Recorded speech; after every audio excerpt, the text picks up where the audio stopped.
Comment réussir une levée de fonds? Alors, déjà, il y a une première question à se poser, c'est une levée de fonds en tant que telle. Finalement, c'est qu'une conséquence d'autre chose. C'est pourquoi est-ce que je fais une levée de fonds? La levée de fonds, en fait, elle est au service d'un projet d'entreprise et un projet d'entrepreneur. Ce n'est pas une fin en soi.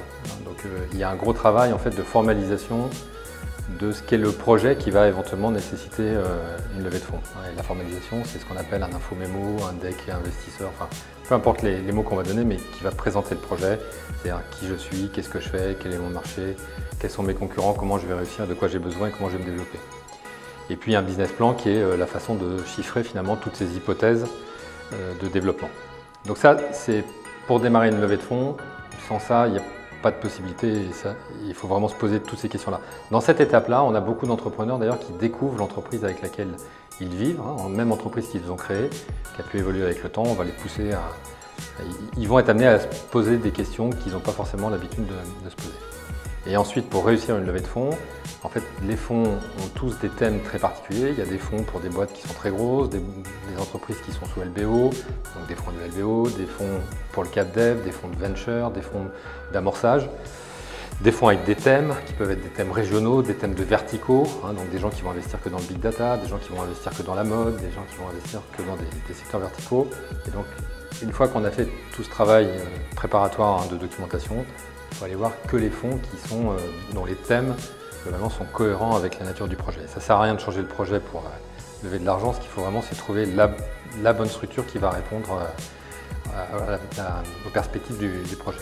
Et après, de façon assez simple, pour des boîtes un petit peu plus jeunes, en fait les fonds vont investir sur la base de 5 critères.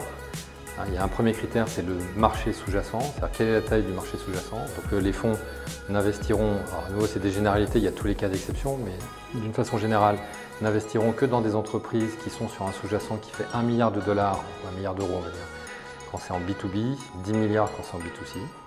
Ensuite, il faut une équipe avec du track record et complète, donc toutes les fonctions nécessaires dans l'équipe de management, parce que le fonds va d'abord investir sur une équipe. Elle sait que le business plan ne sera pas atteint, il sera soit dépassé, soit en dessous, mais il ne sera jamais fait de la façon dont c'est fait. Et donc le fonds va plutôt investir sur une équipe qui va être capable de pivoter, sweeter, enfin on mettra tous les mots qu'on veut, mais qui seront capables de faire travailler correctement l'argent. Donc le deuxième point c'est équipe. Le troisième point c'est ce qu'on appelle l'equity story.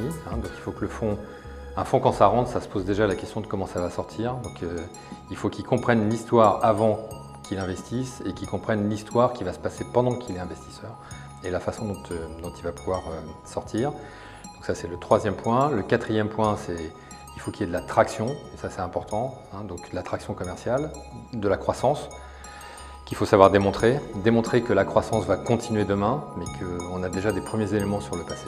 Et cinquième point, qui est un point parfois qui est un petit peu difficile à appréhender, il faut qu'il y ait des concurrents.